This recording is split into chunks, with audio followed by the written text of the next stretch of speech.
اعوذ باللہ من الشیطان اللعین الرجیم بسم اللہ الرحمن الرحیم الحمد للہ رب العالمین والصلاة والسلام علی اشرف الانبیاء والمرسلین حبیب الہ العالمین ابی القاسم محمد وآلہ الطیبین الطاہرین المعصومین واللعنۃ الدائمہ علی اعدائہم اجمعین اما بعد 11ویں پارے سے 10 پیغامات کے ساتھ آپ کی خدمت میں حاضر ہیں۔ یہاں پر پہلا پیغام جو خداوند متعال نے ہمیں دیا اور اپنے نبی صلی اللہ علیہ وآلہ وسلم کو سب سے پہلے اس مطلب کی طرف متوجہ کیا،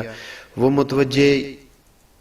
اس مطلب کی طرف کیا کہ اے میرے حبیب، آپ کے ارد گرد آپ کے ساتھ اسلام کے نام پر بہت سے لوگ مسلمان ہو چکے ہیں، لیکن وہ عذر خواہی کرتے ہوئے اور زیادہ واضح الفاظ میں وہ اپنے گناہوں، اپنی سستیوں کو کسی اور انداز سے آپ کی خدمت میں پیش کرنے کی کوشش کرتے ہیں، اور پھر معاشرے میں وہ جو مدینہ میں معاشرہ قائم ہے، جو مسلمانوں کا معاشرہ ہے، وہاں پر وہ طاقتور انسان بننے کی بھی کوشش کرتے ہیں، نفوذ کرنے کی کوشش کرتے ہیں۔ جب ایسے لوگ جو ہیلہ گر ہیں، جو نبی گرامی اسلام کو بھی داؤ لگانے کی نعوذ باللہ کوشش کرتے ہیں، اگر یہ بانفوذ ہو جائیں تو پھر معاشرہ بگڑتا چلا جائے گا، اس کی اصلاح کے راستے بند ہو جائیں گے۔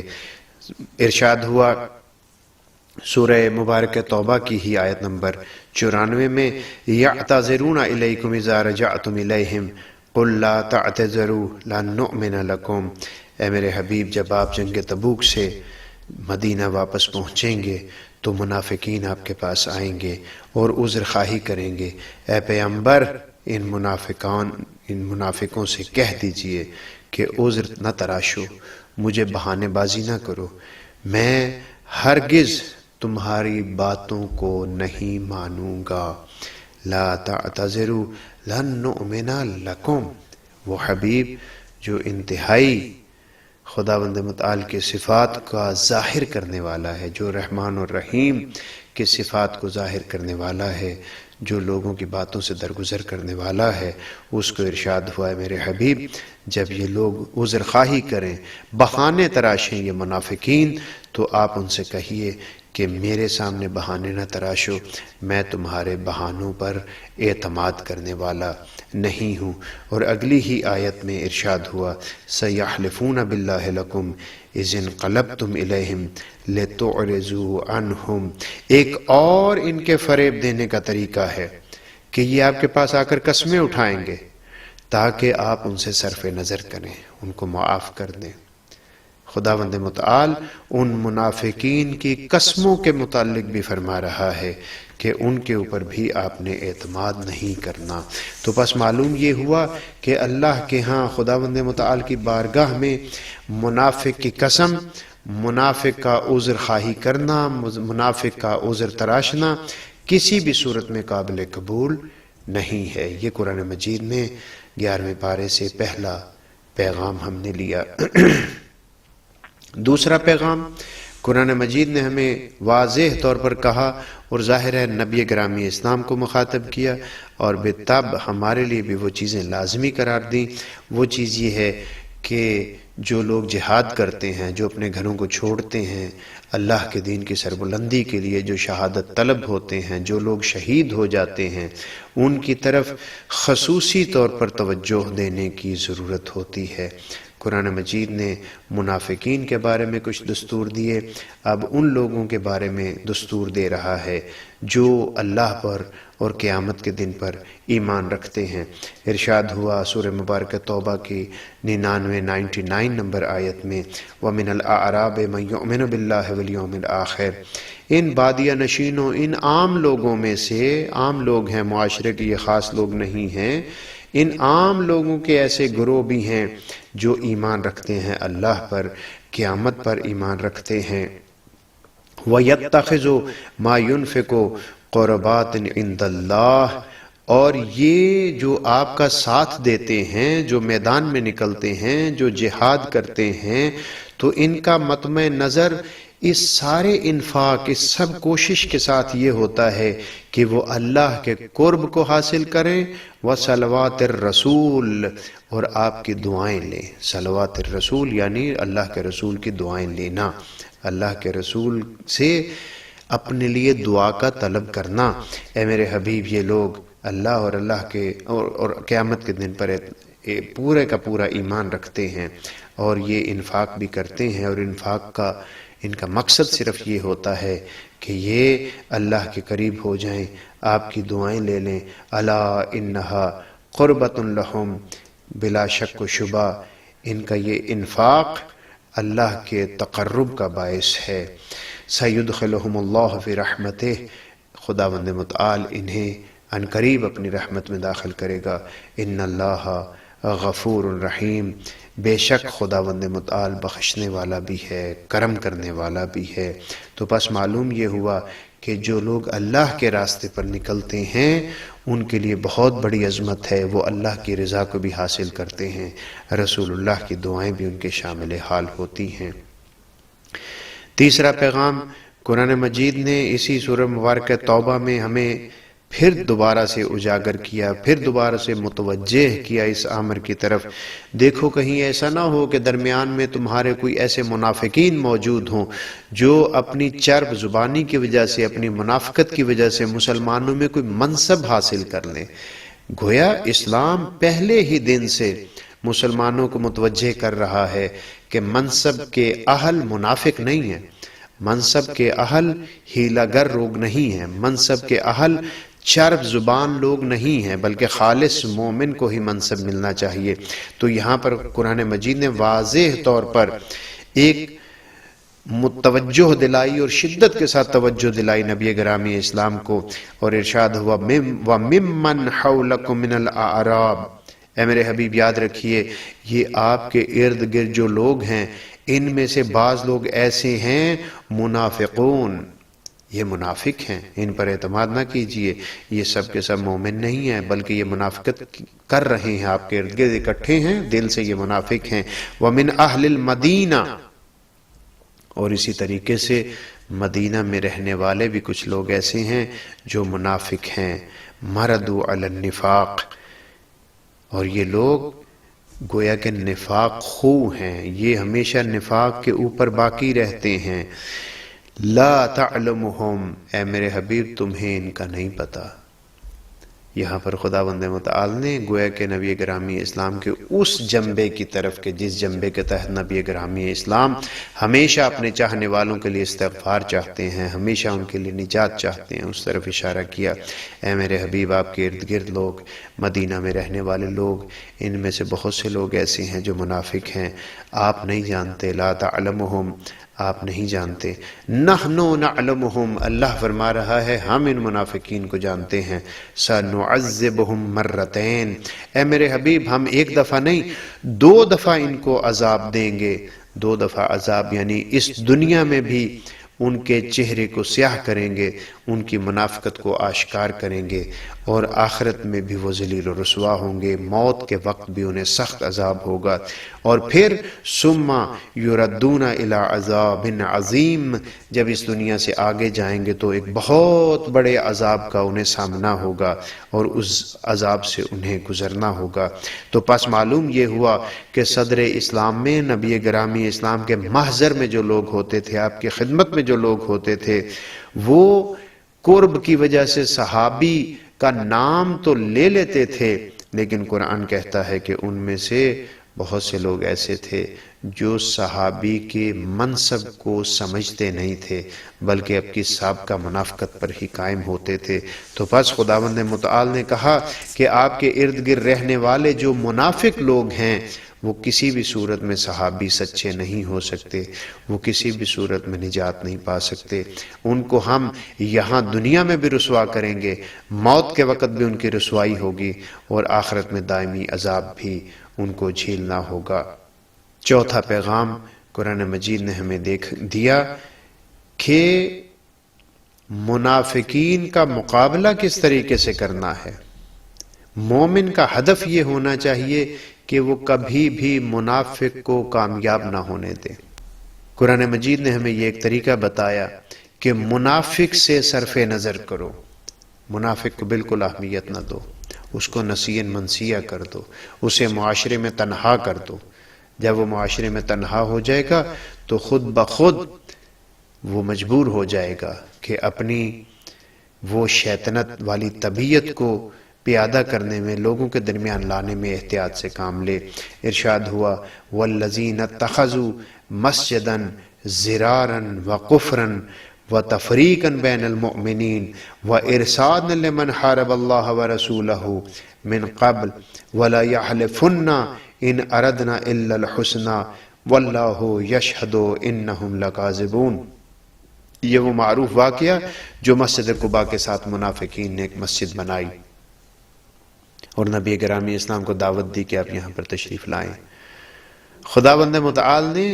اس مقام کو، اس عمارت کو بھی لفظ مسجد سے ہی یاد فرمایا، لیکن فرمایا کہ یہ مسجد مسجد ضرار ہے، یہ مسجد مسجد نفاق ہے، یہ ایسی مسجد ہے جہاں سے نفاق پھوٹتا ہے، یہ ایسی مسجد ہے جہاں سے ضرر پھوٹتا ہے۔ فرمایا جن لوگوں نے مسجد ضرار بنائی ہے ضرر پہنچانے کے لیے، انکار کرنے کے لیے، کفر کرنے کے لیے، کفر کی ترویج کرنے کے لیے جو مسجد بنائی ہے، وَتَفْرِيقًا بَيْنَ الْمُؤْمِنِينَ، مومنین کے درمیان تفرقہ ڈالنے کے لیے جو مسجد بنائی ہے، وَإِرْصَادًا لِمَنْ حَارَبَ اللَّهَ وَرَسُولَهُ، اللہ اور اللہ کے رسول سے جنگ کرنے والوں کے لیے جنہوں نے ایک پناہ گاہ بنائی ہے۔ اس مسجد کو دشمنان خدا کی پناہ گاہ کہا گیا۔ من قبل یعنی وہ لوگ جو اس سے پہلے اللہ اور اللہ کے رسول سے جنگ کر چکے ہیں، ان کے لیے ایک مسکن اور ایک ٹھکانہ بنا دیا ہے۔ وَلَا يَحْلِفُنَّ إِنْ أَرَدْنَا إِلَّا الْحُسْنَى، اور میرے حبیب آپ کے پاس آ کر وہ اس بات کی بھی سختی سے قسم کھاتے ہیں کہ ہمارا اس مسجد کو بنانا نیکی کے علاوہ اور کچھ نہیں ہے۔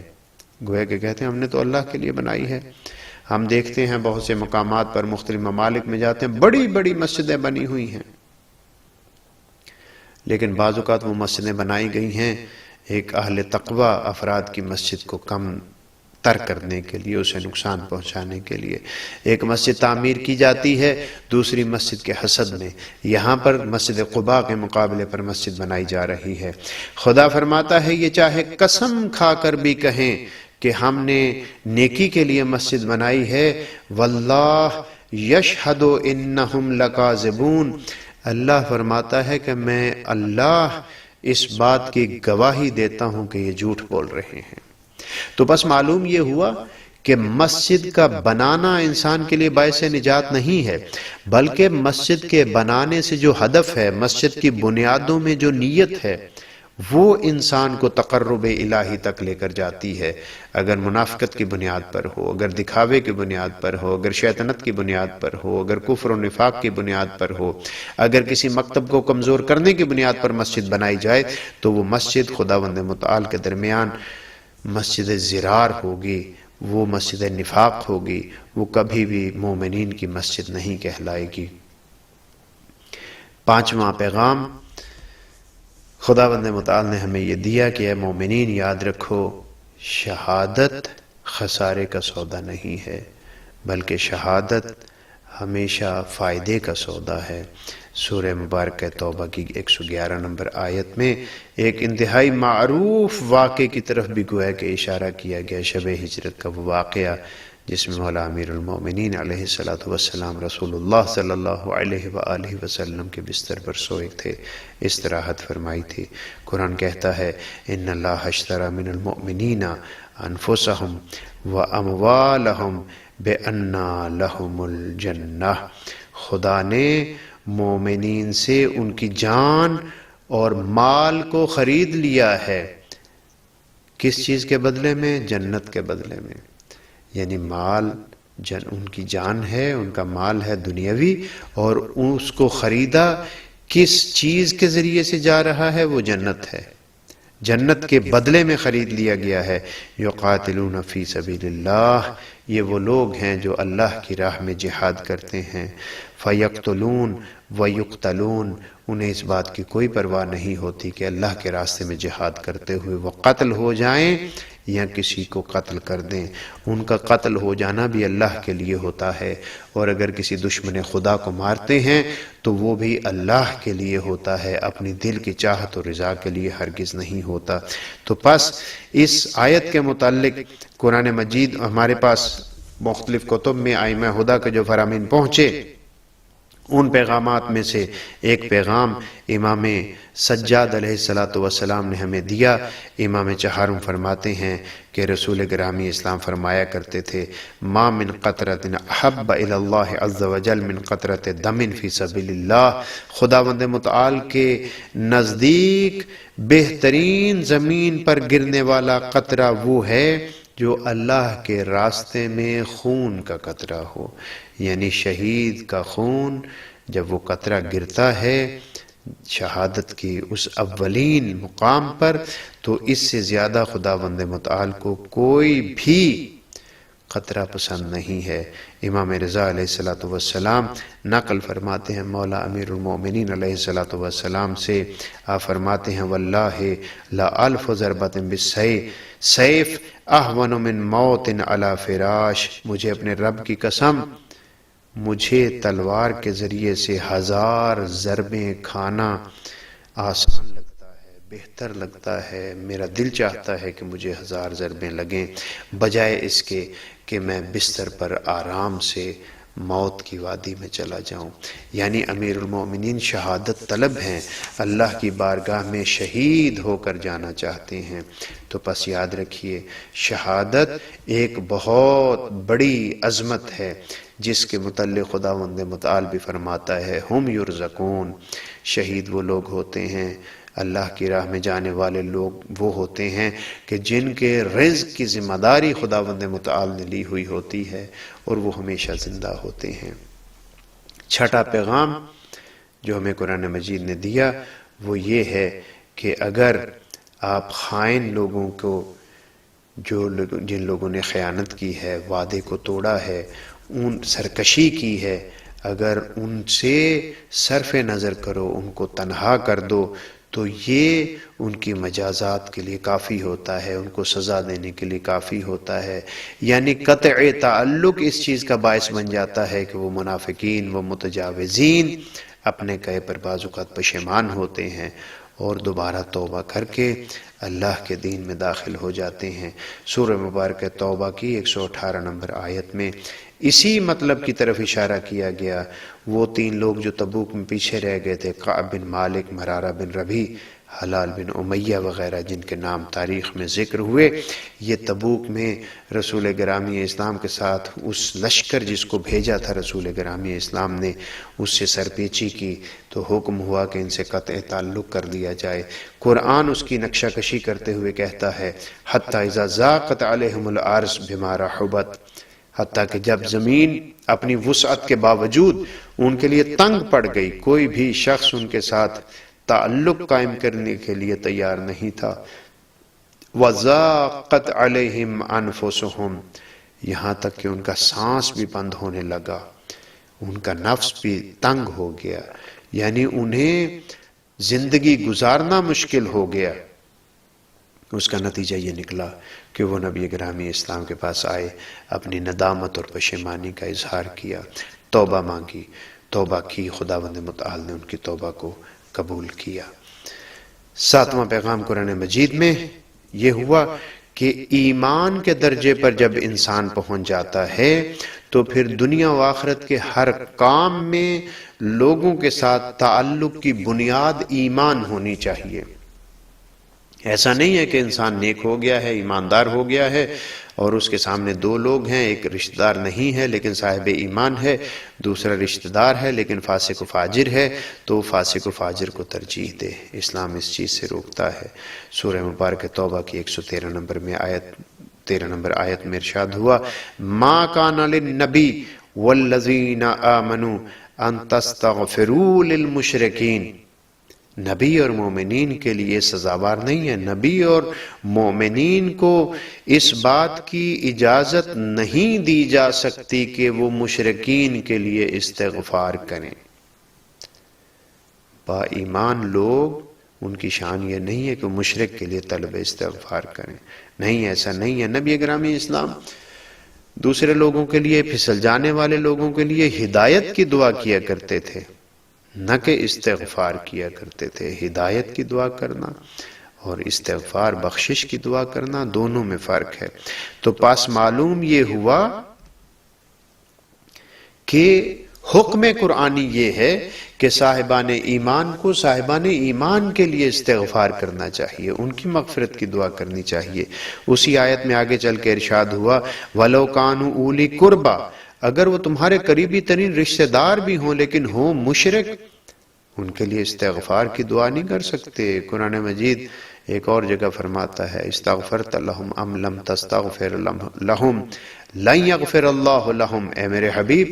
آپ استغفار کریں یا نہ کریں، ہم انہیں معاف نہیں کریں گے۔ تو بس معلوم یہ ہوا کہ ایک الہی انسان جب دعا کرتا ہے، جب استغفار کرتا ہے، تو وہ استغفار کرنے میں اپنی رشتہ داریوں کو نہیں دیکھتا، بلکہ مقابل شخص کے ایمان کو میزان قرار دیتا ہے۔ اگر وہ صاحب ایمان ہے اس کے لیے طلب استغفار کرتا ہے، اگر وہ صاحب ایمان نہیں ہے تو اس کے لیے طلب ہدایت کرتا ہے۔ 8واں پیغام انتہائی اہم پیغام، جس کی بنیاد پر دین قائم ہے، اور وہ حکم نبی گرامی اسلام بھی ہے، جس میں آپ نے فرمایا تھا ایک موقع پر اطلب العلم ولو کان بالصین، علم حاصل کرو اگرچہ تمہیں چین ہی نہ جانا پڑے۔ چین چونکہ بہت صعب العبور تھا، شاید اس وجہ سے یہاں پر اس کا نام آیا۔ قرآن مجید کہتا ہے کہ دین کی پہچان کے لیے مہاجرت کرو۔ دین کو پہچاننا اگر چاہتے ہو اور تمہارے علاقے میں وہ پہچان، وہ معرفت نصیب نہیں ہے، تو اپنے علاقے کو چھوڑ کر وہاں جاؤ جہاں سے تمہیں معرفت مل سکتی ہے۔ ارشاد ہوا سورہ مبارکہ توبہ کی 122 نمبر آیت میں وَمَا كَانَ الْمُؤْمِنُونَ لِيَنْفِرُوا كَافَّةً فَلَوْلَا نَفَرَ مِنْ كُلِّ فِرْقَةٍ مِّنْهُمْ طَائِفَةٌ لِيَتَفَقَّهُوا فِي الدِّينِ۔ ارشاد ہوا کہ کیوں نہیں ایسے ہوتا، ایسے ہونا چاہیے کہ مومنین کا ایک گروہ نکلے، ہر فرقے میں سے گروہ در گروہ ہو کر نکلیں، اور پھر وہ دین میں تفقہ حاصل کریں، دین کو سمجھیں، دین کو اپنائیں، دین کو اپنے اوپر نافذ کریں۔ وَلَيُنذِرُوا قَوْمَهُمْ إِذَا رَجَعُوا، اور جب اپنے علاقے میں، محلے میں واپس آئیں، اپنے قبیلے میں واپس آئیں، تو انہیں خداوند متعال کے احکام پہنچائیں اور خداوند متعال کی معصیت سے بچائیں، خداوند متعال کی خشیت ان میں پیدا کریں، خداوند متعال کے عذاب سے ان کو ڈرائیں۔ اذا رجعوا الیہم لعلہم یحذرون، شاید کہ وہ ان آنے والوں دین شناس لوگوں کے کہنے پر اللہ کی معصیت سے پرہیز کریں۔ تو پس معلوم یہ ہوا کہ دین کی پہچان کے لیے انسان کو ہجرت کرنی چاہیے۔ امام صادق علیہ السلام فرماتے ہیں علیکم بالتفقہ فی دین اللہ، یاد رکھو تمہارے لیے اللہ کے دین میں تفقہ ضروری ہے، تمہیں ضروری مسائل کا علم ہونا چاہیے، تمہیں فقیہ ہونا چاہیے۔ وَلَا تَكُونُوا أَعْرَابًا، تمہیں بدو نہیں ہونا چاہیے، تمہیں ان پڑھ جاہل نہیں ہونا چاہیے۔ فَإِنَّهُ مَن لَمْ يَتَفَقَّهْ فِي دِينِ اللَّهِ لَمْ يَنظُرِ اللَّهُ إِلَيْهِ يَوْمَ الْقِيَامَةِ، یاد رکھو جو شخص دین کی فقاہت نہیں رکھتا ہوگا، خداوند متعال بھی قیامت والے دن اس کی طرف رحمت کی نگاہ نہیں کرے گا، بخشش کی نگاہ نہیں کرے گا، لطف و کرم کی نگاہ نہیں کرے گا۔ اور پھر فرمایا وَلَمْ يُزَكِّ لَهُ عَمَلًا، اور اس کے عمل کو بھی قبول نہیں کرے گا۔ خداوند متعال کے ہاں عمل کی قبولیت کا معیار تفقہ ہے، تفقہ کے بغیر اسے قبول نہیں کیا جائے گا۔ 9واں پیغام قرآن مجید نے ہمیں دیا اس 11ویں پارے سے، اس میں ارشاد ہوا دیکھو صاحبان ایمان اپنے آپ کو قرآن مجید کے مطابق ڈھالو، قرآن مجید کو اپنی خواہش کے مطابق ڈھالنے کی کوشش نہ کرو۔ بہت خوبصورت فرمان سورہ مبارکہ یونس میں 15ویں آیت وَإِذَا تُتْلَى عَلَيْهِمْ آيَاتُنَا بَيِّنَاتٍ، جب ان کے سامنے ہماری واضح آیات کو بیان کیا جاتا ہے، تلاوت کیا جاتا ہے، قَالَ الَّذِينَ لَا يَرْجُونَ لِقَاءَنَا، وہ لوگ جو کہ ہماری طرف آنا نہیں چاہتے، ہماری طرف رجوع نہیں کرتے، ہمارے ساتھ ملاقات کے خواہش مند نہیں ہیں، ہمارے ساتھ ملاقات کی توقع نہیں رکھتے، یعنی اللہ پر ایمان نہیں رکھتے، وہ نبی سے کہتے ہیں ائت بقرآن غیر ھذا، یہ قرآن نہیں، کوئی اور قرآن لے کر آؤ، اور بدل ہو یا اسے تبدیل کر دو، یا اس میں اس طریقے سے بات ڈال دو جو ہم چاہتے ہیں۔ یعنی ان لوگوں کی مذمت کی گئی ہے جو قرآن مجید کو اپنی خواہش کے مطابق ڈھالنے کی کوشش کرتے ہیں۔ نہیں، قرآن مجید نے ہمیں پیغام دیا اپنی زندگی کو قرآن کے مطابق ڈھالنے کی کوشش کرو تاکہ تم نجات پا سکو۔ نبی گرامی اسلام فرماتے ہیں، اصول کافی میں یہ حدیث نقل ہوئی، فَإِذَا الْتَبَسَتْ عَلَيْكُمُ الْفِتَنُ، اے لوگو جب تمہارے اوپر ایسی شب تاریک آ جائے کہ تمہیں حق کا راستہ نظر نہ آ رہا ہو، قَقِطَعِ اللَّيْلِ الْمُظْلِمِ، کہ تم اس اندھیرے میں چلے جاؤ، تمہیں حق کے راستے کی بڑی مشکل ہو جائے، حق کہاں سے لوگے، کیسے میں حق پر رہوں، آیا میں حق پر ہوں یا نہیں؟ تو رسول اللہ فرماتے ہیں فَعَلَيْكُمْ بِالْقُرْآنِ، اس وقت تمہاری مدد فقط اور فقط قرآن کر سکتا ہے، قرآن کی طرف آ جاؤ۔ فَإِنَّهُ شَافِعٌ، قرآن مجید شفاعت کرنے والا بھی ہے، مشفع، اور اس کی شفاعت کو قبول بھی کیا جائے گا، وَمَاحِلٌ مُصَدَّقٌ، اور قرآن مجید ایسا گزارش کرنے والا ہے، ایسا تصدیق کنندہ ہے کہ جو تمہیں بدیوں سے روکتا ہے۔ وَمَنْ جَعَلَهُ أَمَامَهُ قَادَهُ إِلَى الْجَنَّةِ، جو شخص قرآن مجید کو اپنا امام قرار دیتا ہے، یعنی قرآن کی تعلیمات کے مطابق چلتا ہے، تو قرآن مجید اسے پکڑ کر جنت میں لے جاتا ہے، اس کی قیادت کرتے ہوئے اسے جنت میں لے جاتا ہے۔ وَمَنْ جَعَلَهُ خَلْفَهُ سَاقَهُ إِلَى النَّارِ، اور اگر کوئی شخص قرآن سے آگے چلنے کی کوشش کرتا ہے، قرآن کو اپنے خیال کے مطابق ڈھالنے کی کوشش کرتا ہے، اپنے سے پس پش ڈال دیتا ہے قرآن مجید کو، تو پھر یاد رکھو ایسی صورت میں قرآن تمہیں جہنم میں پھینک دے گا، قرآن تمہارے لیے باعث ہدایت نہیں بن سکے گا۔ 10واں اور آخری پیغام، ارشاد ہوا کہ جب بھی شفا چاہو تو تمہارے پاس اللہ کی کتاب موجود ہے، اللہ کی کتاب سے بھی تم شفا لے سکتے ہو، اپنی بیماریوں کو دور کر سکتے ہو، صحت مند رہ سکتے ہو، وسوسہ شیطانی سے بچ سکتے ہو، روح کو پاکیزہ کر سکتے ہو۔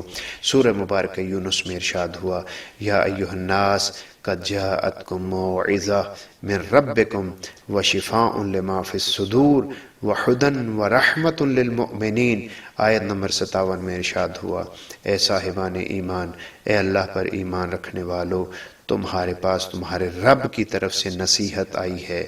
موعظہ آیا ہے، تمہیں وعظ و نصیحت کا سامان دیا گیا ہے، اور یاد رکھو یہ تمہارے دلوں میں پائی جانے والی بیماریوں کے لیے شفا ہے، چاہے وہ دل کی بیماری، اعتقادی بیماری ہو، چاہے اخلاقی بیماری ہو، جو دل میں اور روح میں تمہارے بیماریاں ہیں، یہ قرآن ہے جو ان بیماریوں کو ختم کر سکتا ہے، اور یہ قرآن ہدن سراسر ہدایت ہے، ورحمہ للمؤمنین، اور یاد رکھو قرآن مجید رحمت ہی رحمت ہے مومنین کے لیے، لہٰذا قرآن مجید سے ہی شفا کو تلاش کرو۔ مولا امیر المؤمنین تحف العقول میں ارشاد فرماتے ہیں، تحف العقول میں یہ کلام امیر المؤمنین نقل ہوا، تعلموا کتاب اللہ تبارک و تعالی، مولا امیر المؤمنین نے فرمایا کہ اللہ تبارک و تعالی کی کتاب کا علم حاصل کرو، فَإِنَّهُ أَحْسَنُ الْحَدِيثِ، یہ سب سے اچھی گفتگو ہے، سب سے بہترین کلام ہے، وَأَبْلَغُ الْمَوْعِظَةِ، اور ایک ایسا وعظ و نصیحت کا سامان ہے کہ یہ ہر صورت میں تمہیں نجات کے راستے پر پہنچا کر رہتا ہے، وَتَفَقَّهُ فِيهِ، اور یاد رکھو اس میں غور و فکر کرو، اس میں فقاہت کرو، فَإِنَّهُ رَبِيعُ الْقُلُوبِ، کیونکہ قرآن مجید تمہارے دل اور روح کی بہار ہے، اگر روح اور دل میں نشاط چاہتے ہو تو قرآن کے ساتھ متمسک ہو جاؤ، وَتَشْفُو بِنُورِهِ، اور قرآن کے نور سے اپنے اندر موجود بیماریوں کا علاج کرو۔ فَإِنَّهُ شِفَاءٌ لِمَا فِي الصُّدُورِ، تمہارے روح کے اندر موجود، تمہارے دلوں میں موجود بیماریوں کے لیے شفا اگر کوئی ہو سکتی ہے تو وہ یہی قرآن مجید ہے۔ وَأَحْسِنُوا تِلَاوَتَهُ فَإِنَّهُ أَحْسَنُ الْقِصَصِ، اور یاد رکھو اس قرآن مجید کو انتہائی اچھے طریقے سے تلاوت کرو۔ کیوں؟ اس لیے کہ دنیا کی تاریخ کی بہترین داستانیں اور ہدایت تک لے جانے والے قصے اسی کتاب میں موجود ہیں۔ خداوند متعال ہمیں قرآن و اہل بیت علیہم السلام سے متمسک ہوتے ہوئے اپنی قلبی اور روحی بیماریوں کو دور کرنے کی توفیق عنایت فرمائے۔ والسلام علیکم ورحمۃ اللہ وبرکاتہ۔